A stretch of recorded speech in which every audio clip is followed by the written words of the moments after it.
민법 제2조 신의 성실의 원칙에 관한 다음 기술 중 틀린 것은 1번. 신의 성실의 원칙에 관한 민법 제2조는 일반 조항으로서 성격상 최후의 수단으로 원용되는 보충적인 원칙에 머물러야 한다. 맞는 질문인데 이게 무슨 말이냐면 신의 성실의 원칙에 관한 민법 규정은 귀에 걸면 귀걸이, 코에 걸면 코걸이죠. 그죠? 판사 봤을 때 이뻐. 신의 측에 부합하여 인정한다. 그러면 땡이고 마음에 안 들어.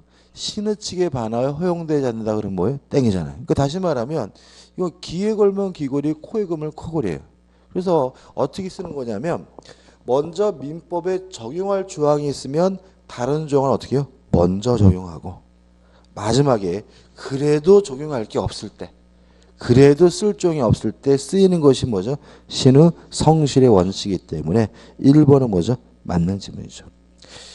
2번 권리 행사가 신의 측에 위반하는 때에는 신의 측 위반과 권리 남용이 중복적으로 적용될 수 있다. 물론 뭐죠? 맞는 질문이고. 3번 사정 변경에 관한 일반적 규정은 없지만 차임 증감 청구권. 차임 증감은 뭐죠?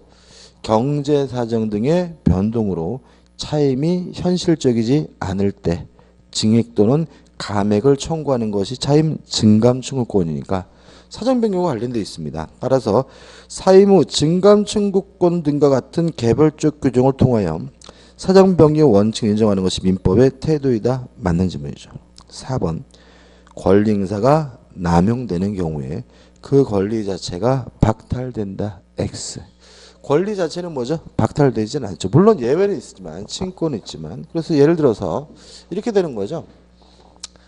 갑이 소유하고 있는 토지가 있는데 을이 갑의 토지를 한 평 반을 한 평과 2분의 1을 침범한 경우에 만약에 이 사람이 이러한 토지의 명도를 청구하는 것이 주관적으로 가의 의사, 연명의 의사가 있고 또는 지나친 행위로 남용으로 지나친 행위로 평가된다면 이러한 명도 청구는 권리 남용 금지 원칙에 따라서 뭐 되지 않습니까?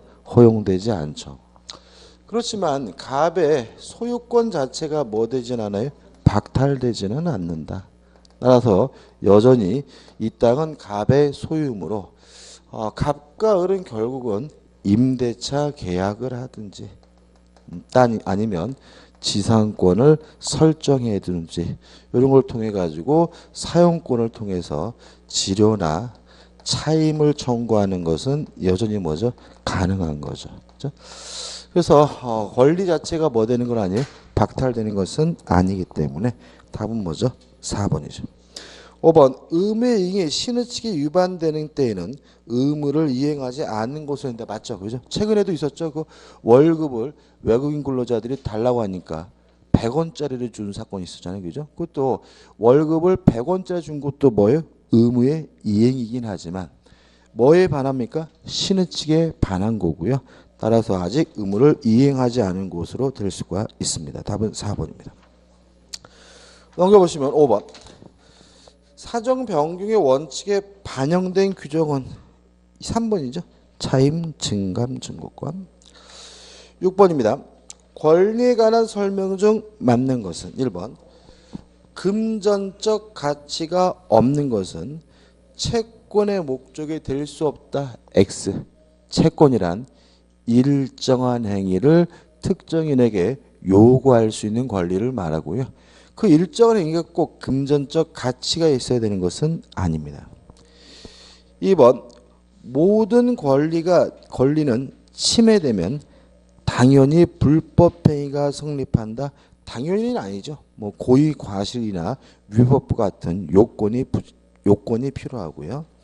3번 인격급 침해에 대해서는 사전적 예방적 구제순으로서 침해행위의 방지 청구권 인정된다. 맞죠? 그죠? 그래서 맨날 나오잖아요.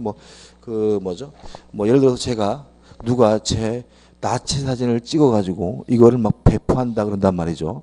그러면 만약에 배포가 이미 이루어지면 나중에 못 줘란 말이에요. 돈 받아봤자. 그래서 그것을 배포 금지 가처분 신청할 수 있죠. 그리고 일종의 뭐예요? 사전 방지 청구권 일환으로서 이루어지는 거기 때문에 답은 뭐죠? 3번이 되는 거죠. 그죠? 4번 기속상의 일신 전속권은 양도 상속 모두가 불가능한 권리고 행사상 일신 전속권은 타인에 대의하여 행사할 수 없는 권리다. 기속상 일신 전속권은 양도가 불가능한 경우입니다. 상속이 허용되는 경우가 있기 때문에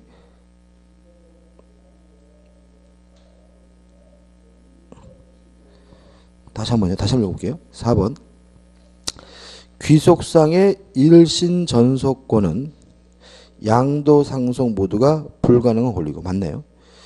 행사상 일신 전속권은 타인이 대의하여 행사할 수 없는 권리다.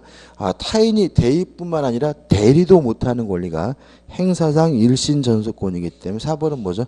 X입니다. 중요한 건 아닙니다. 5번 항변권에는 상대방의 청구권의 존재를 인정하지 않는 영구적 항변권과 청구권의 존재를 인정하지만 그 행사를 저지하는 영기적 항변권이 있다. 이렇게 나와 있는데요. 일단 영구적 항변권 자체도 상대방의 청구권 자체를 인정하지 않는 것은 아닙니다. 인정은 하지만 그 행사를 뭐 하는 거예요? 저지하는 거기 때문에 5번은 뭐죠? X가 됩니다. 7번입니다. 권리에 대한 다음 설명 중 옳지 않은 것은 1번 청구권은 특정인이 다른 특정인에게 일정한 행위를 요구할 수 있는 권리로서 물권, 가족권 등으로부터 발생한다. 물권 등으로부터 발생하는 것이 뭐예요? 물권적 청구권이고 가족권에서 발생하는 것은 뭐 부양 청구권이 있겠죠? 1번은 맞네요. 2번 형성권은 권리자의 일방적 의사표시로 법률관계를 변동시킬 수 있는 권리로서 이에 속하는 상계권, 해제권, 채권자 지속권은 재판상 행사해야 한다. X. 재판을 통해서 행사하는 것은 딱 하나. 채권자 지속권이고요. 나머지 것들은 재판을 통해서 행사할 필요가 없습니다. 3번 항변권은 뭐죠?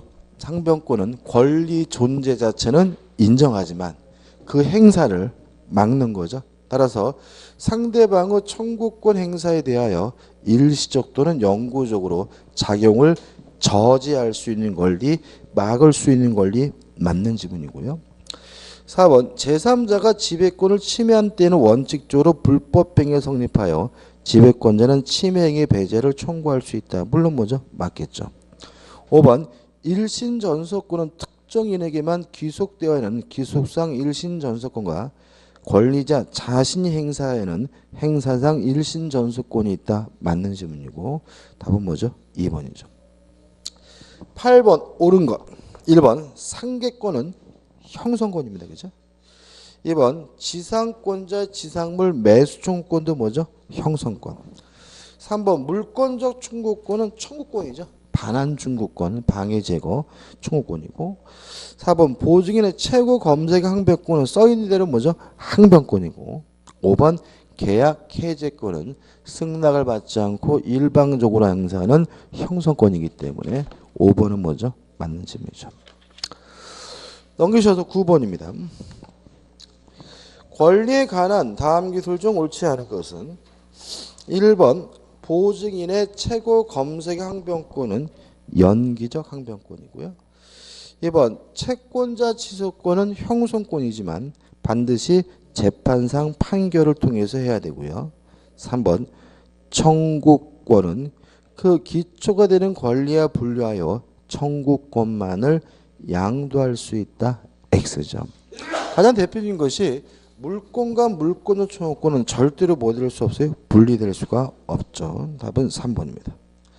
4번 전세권 설정자의 전세권 소멸 청구권, 각종 소멸 청구권은 뭐죠? 형성권이고 5번 청구권은 채권뿐만 아니라 물권과 가족권 등으로부터 발생할 수 있다. 물론 뭐죠? 맞는 질문이죠. 10번 19의 문제죠. 그죠? 이렇게도 쉽게 나와요. 재판상 행사하여야만 효과가 생기는 거. 답은 뭐죠? 2번 채권의 취소권이죠. 이런 것들은 뭐죠? 빵점 방지를 위한 문제죠. 빵점 방지를 위한 문제. 시험을 해봤는데 빵점 받으면 돌아가시다가 자살할 수도 있고, 자살하시면 산업인력관리공단이 뭐죠? 공격을 받기 때문에 11번입니다. 다음은 법률상 효력의 차이에 따른 사건의 분류 관련 설명이다. 그 내용이 잘못된 것은 1번 물권은 가장 전형적인 지배권이고 지식재산권 뭐가 있죠? 특허권, 상표권 등도 뭐죠? 지배권에 속합니다. 제가 특허권이 하나 있어요. 특허권이 하나 있는데 아무도 안 사가네. 특허권이 있는데 돈 열심히 들어가지고 특허를 받았거든요. 받았는데 뭐 아무도 관심도 없고 아씨 예?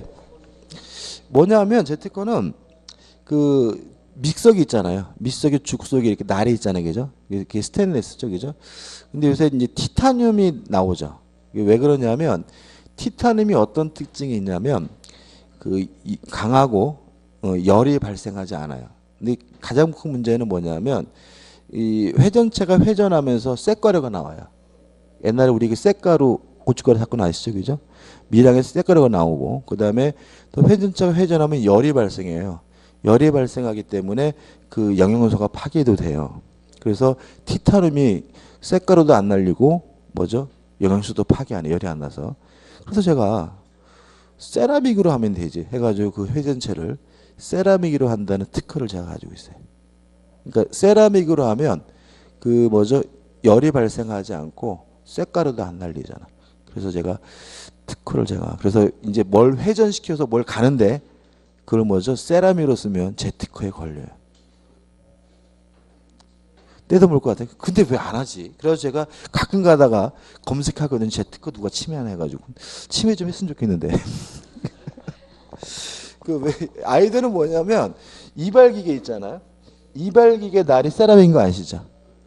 그 과거에는 쇠 있는데 그러니까 이발기가 이렇게 막 이렇게 하면 마찰하면서 열이 나요. 그래가지고 이제 양털 같은 거 깎는데 대량으로 깎아야 되기 때문에 그러니까 양털 한 두세 마리만 깎아도 이발기계가 망가지는 거예요. 그래가지고 이제 그 양털 가기 위해서 이게 날이 이제 세라믹으로 바뀌었어요. 그래서 이발기 날도 대부분 세라믹이거든요. 근데 이발기 날을 세라믹 하는 이유가 뭐냐면 이제는 안 깨져. 그러니까 그 세라믹으로 하면 자꾸 사람들이 회전하면서 깨지면 어떡하냐. 안 깨져요, 이제는. 기술적 해결됐어요. 깨지지도 않고 열도 발생하지 않고. 그래서 제가 그걸 특허를 제가 받아냈죠.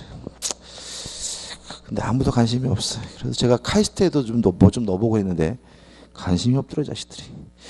세계를 제패할 수 있는 기술인데요. 아무튼 지배권입니다. 그래서 저 그 특허권은 뭐죠? 제가 지배하고 있는 거죠. 뭐하다 이게 나왔죠? 2번. 청구권은 그 기초가 되는 권리와 분리해서 청구권만을 양도하지 못하는 것이 원칙이다. 맞죠? 3번. 형성권에는 권리자의 의사표시만으로 효과를 발생하는 것과 법원의 판결에 효과가 발생하는 것이 있고 법원의 판결에 의해 효과가 발생하는 것이 뭐죠? 채권자 취소권이고요.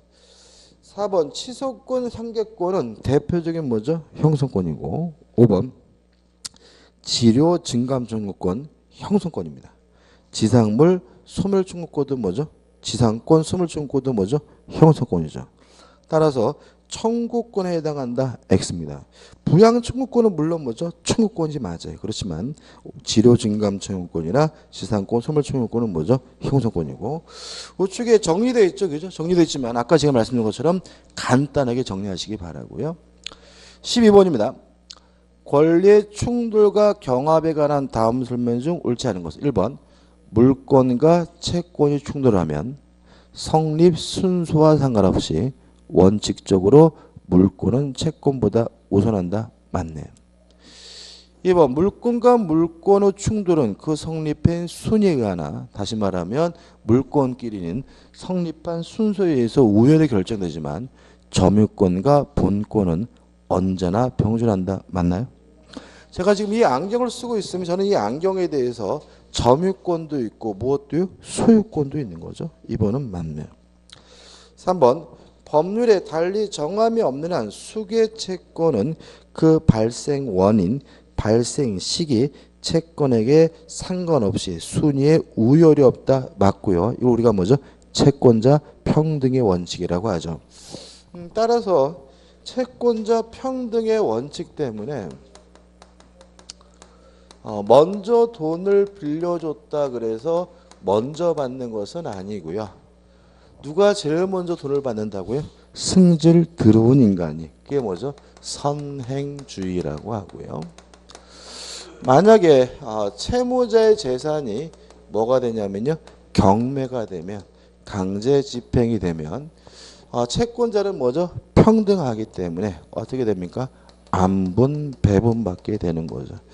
유의하실 것은 일상적으로는 뭐예요? 먼저 받는 사람이 장땡입니다. 그죠? 그렇지만 경매가 됐을 때 채무자 재산이 강제 집행이 됐을 때는 그때는 뭐죠? 안분, 배분받게 되는데 이런 거 다 뭐죠? 채권자 평등의 원칙 때문에 그렇죠. 따라서 4번 수개 채권이 충돌하여 그 전부를 만족시키기에는 채무자의 재산이 부족해요. 채무자는 각 채권의 안분 비례하여 공포왕에게 변제하여야 한다. X입니다. 이렇게 안분 배분하는 것은 경매하는 경우 하나 더 있죠. 그죠? 채무자가 파산한 경우. 이런 경우에 뭐죠? 안분 배분 받는 거고요. 일상적으로는 뭐가 더 원칙이죠? 선행주의죠. 먼저 받아가는 사람이 돈 다 받고 동작이 늦은 사람은 어떻게 해요? 덜 받는 것이지 일상적인 경우에도 안분 배분하는 것은 아니기 때문에 밑도 끝도 없이 안분 비례 공평에 변제해야 한다는 질문은 뭐죠? X가 됩니다. 5번 제한 물권은 소유권의 사용 수익 처분권을 제한하기 위한 물권으로서 소유권에 우선한다. 아까 말씀드렸죠. 제한 물권과 소유권이 충돌하게 되면 성립된 순서 상관없이 뭐가요? 제한 물권이 우선합니다. 13번이죠. 신호 성실의 원칙에 관한 다음 설명 중 틀린 것은 1번. 신호 성실 원칙은 민법 등 사법관계뿐만 아니라 공법관계를 포함한 우리 법체계 전 영역의 일반 원칙이다. 맞죠?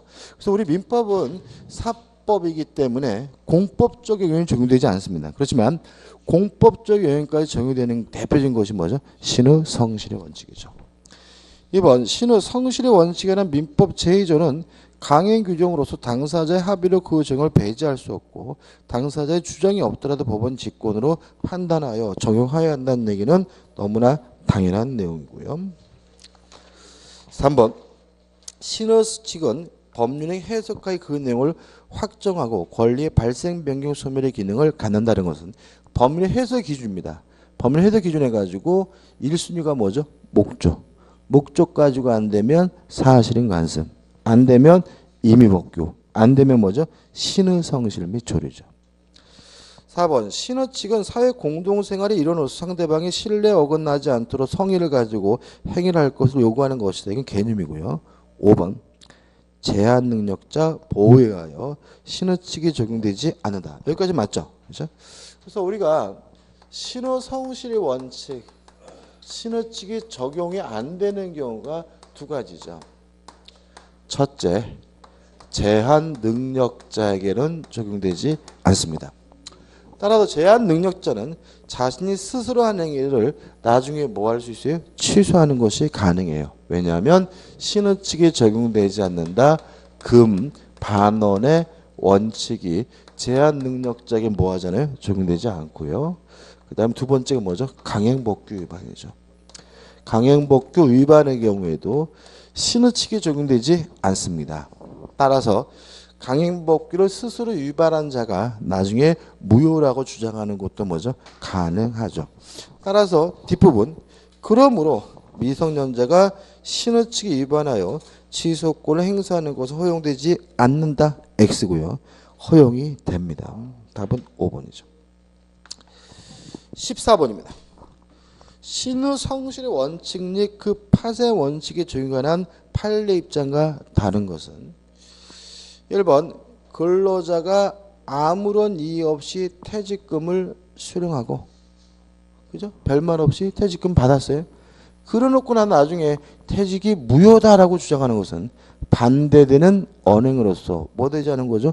허용되지 않은 것이니까 퇴직금을 수령하고 의원 면직일로부터 5년이 경과하였다 하더라도 사직원의 작성과 제출이 자신의 형에 의하여 이루어졌다면 의원 면직 무효를 주장할 수 있다. X. 답은 뭐죠? 1번이죠. 그죠? 요번에 또 최근에 재밌는 판례가 있더라고요. 뭐냐면 남편이 사망을 했어요. 남편이 사망을 해서 와이프에게 뭐죠? 상속이 됐겠죠. 그리고 또 어떻게 해요? 아들, 딸인가요? 딸한테 뭐죠? 상속이 이루어졌어요. 근데 이분이 뭘 잘못했는지 모르지만 자신의 재산을 뭐죠? 남편의 형, 시아주버지한테 뭐죠? 증여를 하고요. 또 자식의 재산도 뭐죠? 증여를 해버렸어요. 자식의 재산은 어떻게 해요? 친권자로서 뭐 했어요? 대리해서 자신의 재산을 뭐 했어요? 증여해버렸거든요. 그런데 일단 자신의 재산을 증여한 것은 나중에 뭐죠? 다툴 수가 없는 거잖아요. 그죠? 끝난 거고. 근데 이게 뭐냐면 원래 대리행위의 가장 기본적인 것은 뭐냐면 본인에게 이익이 돼야 돼요. 그러니까 지금 요 자해처는 친권자로서 뭐가 있어요? 대리권이 있지만 자식의 재산을 큰아버지한테 증여하는 것은 이 자식에게는 아무런 이득이 없는 거잖아요. 일종의 뭐죠? 대리권 남용인 거죠. 대리권 남용으로서 뭐라고요? 무효라고 주장을 한 사건이 있더라고요. 이것에 대해 어때요? 허용되지 않는다. 왜요? 반대되는 언행이죠. 남편이 죽었을 때는 어떻게 해요? 별말 없이 어떻게 해요? 증여해놨고 이제 와서는 그 대리행위가 어떻게 해요? 무효라고 주장하는 것은 뭐죠? 반대되는 언행이기 때문에 뭐 되지 않습니까? 허용되지 않는다. 이게 또 최근 판례더라고요. 왜 그랬을까요? 그죠? 그죠? 뭐하러 이랬을까? 갑자기 그 시아버주머니 오셔가지고 이거 제도 씨가 가지고 계시면 다 뺏긴다고 나한테 주라고 이랬나? 아니 뭐 보관시킨 건데 이해가 되는데 그죠? 그죠? 보관시킨 거 예를 들어서 진짜 준 게 아니라 이름만 빌려서 명의신탁했다 이런 거면 내가 모르겠는데 진짜 준 건 맞나 봐요. 주고 나서 나중에 뭐죠? 대리권 남용을 무효라고 주장하는 것은 신의식에 뭐죠? 반하기 때문에 어떻게 해요? 허용되지 않는다. 올해 판결이 하나 또 났더라고요. 왜 그랬을까? 궁금해요. 그죠? 1번이 답이고 2번. 매매계약 체결 후 9년이 지났고 시가가 올랐다는 사정만으로 계약을 해제죠. 그죠? 자, 우리가 항상 조심할 것이 뭐냐면 사정이 변경됐다는 이유로 계약을 해제할 수 있느냐? 원칙적으로 뭐 할 수 없어요? 해제할 수가 없다. 우리 판례가 예외에 대한 가능성은 인정하고 있지만 예외적으로 해제권 자체를 인정한 예는 없기 때문에 이거는 뭐죠? 해제할 수 없다라고만 기억하시면 되고 다만 해지하는 것이 뭐예요? 가능한데 유의하실 것은 불확정 채권에 관한 보증에 대해서는 우리 판례가 사정 변경 이유로 해지하는 것이 뭐예요? 가능하다고 판시하고 있지만 확정 채권에 관한 보증에 대해서는 사정 변경을 이유로 해지할 수는 없다는 거 좀 주의하시기 바랍니다. 그죠? 그럼 보자고요. 2번 매매 계약이죠. 그죠? 매매 계약이 체결 후 9년이 지났고 시가가 올랐다는 사정만으로 계약을 해지할 만한 사정병이 있다고 볼 수는 없고 매수인이 소유권 이전 등기 청구가 신의 측이 입에된다고 할 수는 없다는 말은 사정 변경을 이유로 계약을 해지할 수가 없다는 얘기니까 맞는 질문이죠. 3번 병원에 입원하여 치료를 받는 환자입니다. 자, 이건 이런 문제입니다. 임대차 계약에서요. 임대인은 원칙적으로 생명, 신체, 재산에 대한 보호 의무는 없습니다. 그죠? 없죠. 그죠? 그죠? 없죠. 다만 예외적으로 단기 임대차의 경우에는 우리 판례가 신의 성실의 원칙상 생명, 신체, 재산에 대한 뭐가 있어요? 보호 의무가 있는 거죠. 따라서 단기 임대차하면 여간방에서 하룻밤 자는 것도 단기 임대차고, 그죠? 펜션에서 숙박하는 것도, 병원에서 입원한 것도 뭐죠? 단기 임대차죠. 그죠? 어차피 임대차라는 것은 차임을 지급하기로 약정하고 물건을 사용 수익하기로 하는 계약이 뭐죠? 임대차잖아요. 그럼 결국은 입원하는 것도 결국 뭐야? 물건을 사용 수익하는 대가로서 차임을 지급하기로 하는 거니까 이것도 뭐예요? 임대차고요. 물론 대표적인 뭐죠? 단기 임대차입니다. 따라서 생명, 신체, 재산에 대한 뭐가 있습니까? 보호 의무가 있는 거고요. 따라서 한번 병원은 입원하여 치료를 받는 환자의 휴대폰 등의 도난 방지에 필요한 조치를 강구해 줄 의무가 있다는 질문은 뭐죠? 맞는 질문이 되겠죠. 4번 법률행위가 법령 위반된 무효임을 알면서 그 법률행위를 한 사람은 특별한 사정이 없는 한 강행복구 위반을 이유로 무효를 주장하는 것은 신의 측에 반하지 않는다. 맞죠? 왜냐하면 강행복구 위반의 경우에는 신의 성실의 원칙이 적용되지 않으니까요. 5번 보증계약이 나왔죠. 그죠? 자, 보증계약과 같은 계속적 계약은 해지할 수가 있는데 다만 불확정 채권에 대한 보증은 해지가 가능하지만 확정 채권에 관한 보증은 뭐 할 수 없어요? 해지할 수가 없죠. 따라서 5번 보시면 결국은 보증계약이 나오면 불확정 채무인지 확정 채무인지를 구별하셔야 되는데 보증계약 성립 당시 존재하던 객관적 사정 이행기에 있어 현재 변경이 생기는 경우에는 사정명의로 이유로 불확정 채무죠. 그래서 끝났죠.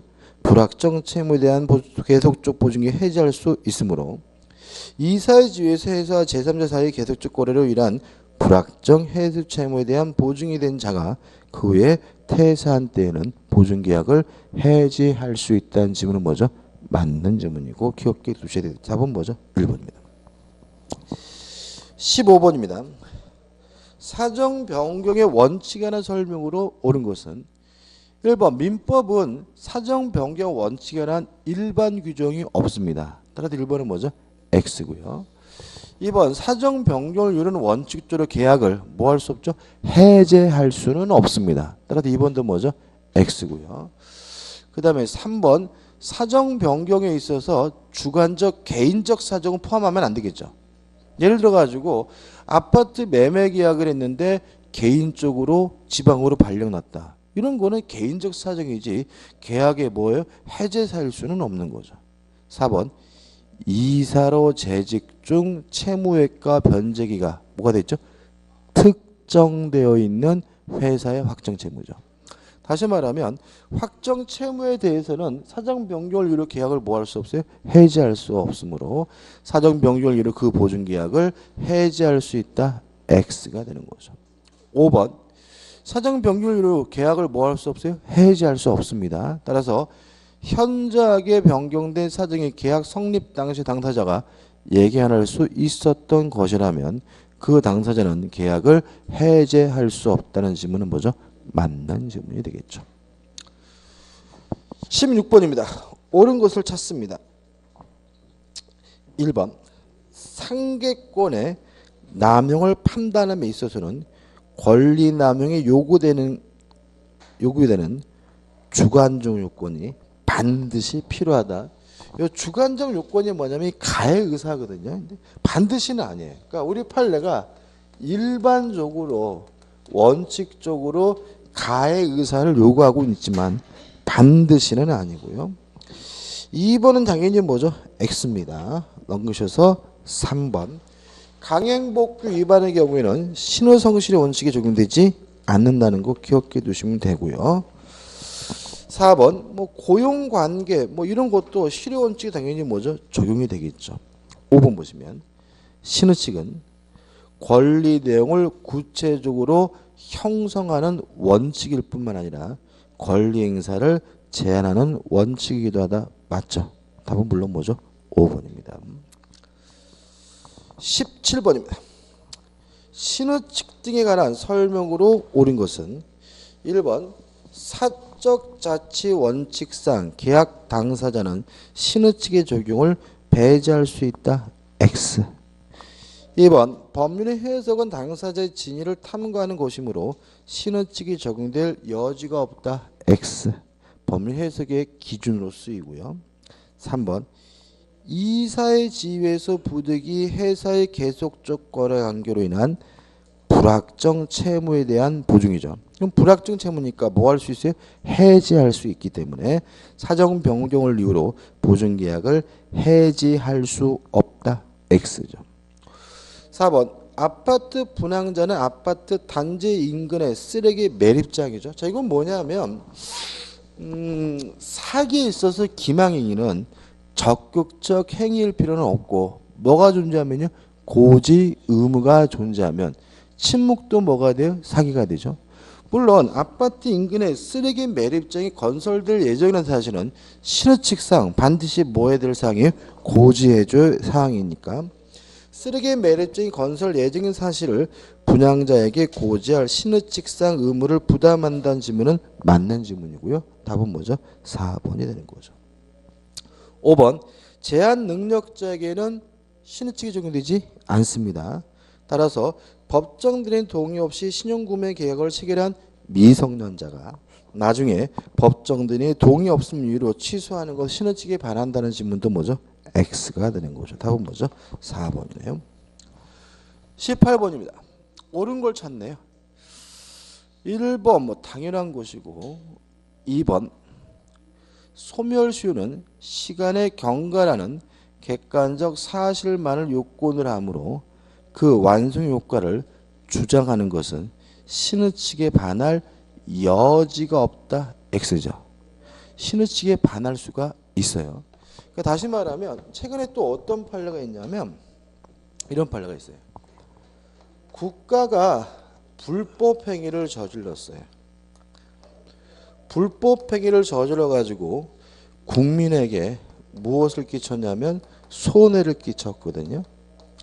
손해를 끼쳤더니 이 국민이 국가를 상대로 손해배상해 달라고 뭘 했냐면 청구 소송을 제기했어요. 그랬더니 국가가 이미 10년 지났기 때문에 소멸시효가 완성됐음을 주장했어요. 시효가 완성됐음을 뭐 했다고요? 주장했어요. 요거에 대해서 우리 판례는 신의 성실의 원칙상 허용되지 않는다라고 최근에 판시했습니다. 꼭 기억해 두셔야 돼요. 허용되지 않는다. 우리가 불법행위는 어떻습니까? 불법행위 시부터 10년 또는 손해 또는 가해자를 안 날로부터 몇 년이죠? 3년인가요? 3년 기죠? 소멸시효가 있습니다. 근데 지금 이러한 불법행위를 저지른 주체가 누굽니까? 국가죠. 국가가 나중에 국민을 상대로 소멸시효가 완성됐음을 주장하는 것은 신의 성실의 원칙상 뭐 되잖아요? 허용되지 않는다라고 대법원이 뭐 했어요? 판시하고 있으니까 꼭 기억해 두시기 바랍니다. 그죠? 그럼 이런 취지겠죠. 그러니까 우리가 손해배상 청구권에 대해서도 소멸시효가 적용이 돼요. 그죠? 따라서 일반 개인은 손해배상 청구권에 대해서 소멸시효 완성됐음을 당연히 뭐 할 수 있어요? 주장할 수가 있는 거죠. 근데 국가는 안 된다는 거죠. 국가는 무엇을 해야 될 주체? 국민의 생명과 재산을 보호해야 할 뭐예요? 주체라는 거예요. 이렇게 국민의 생명과 재산을 보호해야 될 주체가 오히려 뭐죠? 국민에게 불법 행위를 저질러 놓고 나중에 소멸시효가 완성됐음을 주장하는 것은 뭐 되지 않습니까? 신의 측상 허용되지 않는다는 것이 판례니까 꼭 기억해 두시기 바라고, 다시 말하면 소멸시효 완성에 대해서도 신의 측이 뭐죠? 적용이 되기 때문에 2번은 뭐죠? 답이 될 수가 없는 거죠. 아마 이거 오래 날 것 같아요. 이거는 국가는 소멸시효가 완성됐음을 주장할 수가 없다. 신의 측상 꼭 기억해 두시고 나올 수 있습니다. 그 다음에 3번 사정 변경의 원칙에서 말하는 사정에는 계약이 기초가 되었던 객관적 사정 외에 계약 당사자의 주관적 사정도 포함된다. X. 주관적 사정은 포함되지 않고요.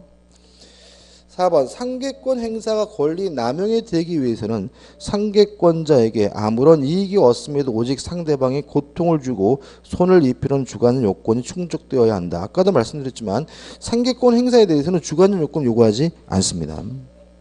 5번 토지 이용권 없는 건물에 대한 토지 소유자 철거 청구가 권리 남용에 해당하여 허용되지 않더라도 임료 상당의 부당이득 반환 청구권까지 배제되는 것은 아니다. 맞죠? 이러한 명도 청구가 권리 남용에 해당해서 뭐 되잖아요? 허용되지 않는다면 소유권을 이유로 반환 청구하지 못할 뿐이지 권리 자체는 박탈되지는 않고요. 지료나 차임을 청구하는 것은 가능하기 때문에 5번은 뭐죠? 맞는 점이죠. 19번입니다. 이것도 중요한 거 아닙니다. 안 내는데. 이런 거 한번 생각해 보죠. 재판을 열기 전에요. 피고가 상대방이 주장하는 것을 다 인정해요. 이럴 때는 뭘 작성하냐면 임낙 조서라는 것을 작성합니다. 자, 이게 무슨 말이냐면 예를 들어 가지고 돈을 갚으라고 소송을 제기했어요. 근데 판사가 물어봤죠. 돈 빌린 거 맞아요? 그랬더니 예 맞아요 그런단 말이죠. 근데 왜 안 갚으세요? 그랬더니 있으면 갚죠. 죄송해요 이런단 말이죠. 그러면 굳이 재판할 이유가 없는 거야. 그때는 뭐예요? 왜요? 다주 인정하죠. 돈 빌린 거 맞고 돈 어떻게 해요? 갚겠다잖아요. 그럴 때는 재판을 안 하고요. 임낙조서라는 걸 작성해 주는데 이런 임낙조서는 판결과 확정 판결과 동일한 효력을 받게 돼요. 또 이런 경우도 있습니다.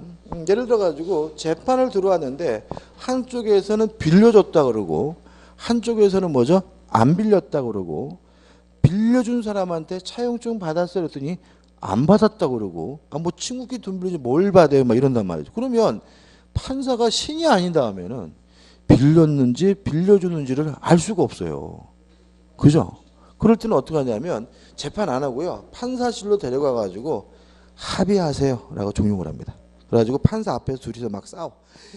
내가 그날 내가 개똥이 언니를 만나가지고 내가 뭐 해가지고 300만 너한테 빌려줬잖아 이 집에 말하면서 막 대풍 싸우고 막 그래서 당사자가 원만하게 합의를 하게 되면 이때는 화해 조서라는 것을 작성해 주고요. 이때는 판결과 뭐죠? 똑같은 효력이 있습니다. 이해되시죠? 그죠? 그래서 500만 원 빌렸는데 그래 반씩 손해보자. 250만 원 합의하자. 둘이 합의했어요. 그러면 판사가 진짜 둘을 앉혀놓고 합의서를 만들어줘요. 이게 뭐죠? 화해 조서고 이게 확정 판결과 동일한 효력이 있고요. 근데 합의하라 그랬더니 대판 싸워요. 싸워가지고 도대체 끝나질 않아. 그러면 어떻게 하냐면 자 오늘 결정이 안 되니까 내가 다음 주에 합의점을 제시하겠습니까? 나 해가지고 제3자인 판사가 합의점을 제시하고요. 그거에 대해서 쌍방이 모두 동의한다면 이때는 뭐 하게 되냐면 조정이 되고요. 조정이 이루어지게 되면 이때는 뭐 하냐면 조정 조서라는 것을 작성합니다. 예를 들어 가지고 500만 원 빌려줬다고 주장하고 안 빌렸다고 주장하니까 다음 주 불러가지고 제가 들어보니까 입증할 방법이 없으니까 반씩 양보하셔서 200만 원에 합의하십시오 했더니 둘 다 좋대요. 이게 뭐죠? 조정이라고 하고요. 둘이 좋다 그러면 뭐죠? 조정 조서라는 걸 작성해줘요. 근데 한쪽에는 좋다 그러는데 한쪽은 싫다 그래요. 그럼 보통 판결로 넘어갑니다. 판결로. 근데 보니까 판사가 보니까 굳이 판결할 필요가 없는데도 불구하고 그냥 완전히 꼬장 부리는 거야. 이거는 진짜 이유도 없어. 그럴 때는 뭐 할 수 있냐면 강제 쌍방의 동의가 없는 경우에는 뭐가 이루어지냐면 강제 조서라는 거를 작성합니다. 강제 조서가 작성하게 되면 이것도 어떻게 해요? 확정 판결과 동일한 효력이 있는데 물론 다 뭐죠? 1심 재판 절차예요. 거부하면 이제 뭐죠? 항소할 수는 있지만 재판 절차는 뭐 하게 돼요? 중단이 되는 거죠. 그렇죠? 그래서 만약에 피고가 다 인정하면 뭐예요? 인낙조서. 둘이 원만히 합의하면 뭐예요? 화해조서. 둘이 거부했을 때 판사가 제시한 합의점에 동의하면 뭐죠? 조정조소인데 만약에 거부하더라도 뭐 할 수 있어요? 강제 조정하는 것이 가능합니다. 그럼 보자고요. 19번 재판의 분쟁 해결제도에 대한 설명 중 맞는 것은 1번 시민적 권리의식을 강화시킬 수 있는 제도이다. 뭐 맞겠죠. 2번 분쟁 처리 원만성, 신속성, 저렴성은 보장될 수 있으나 다시 한번요. 1번 시민적 권리의식을 강화시키는 제도이다. 이거 X입니다. 그죠? X. 죄송합니다. 왜냐하면 이런 것들은 죄송해요. X입니다. 왜냐하면 500만 원을 빌려줬는데 250만 원에 합의했다 그러면 권리가 약화되는 거잖아요. 그죠? 만약에 순수한 우리 민법 추지에 맞는 것은 뭐예요?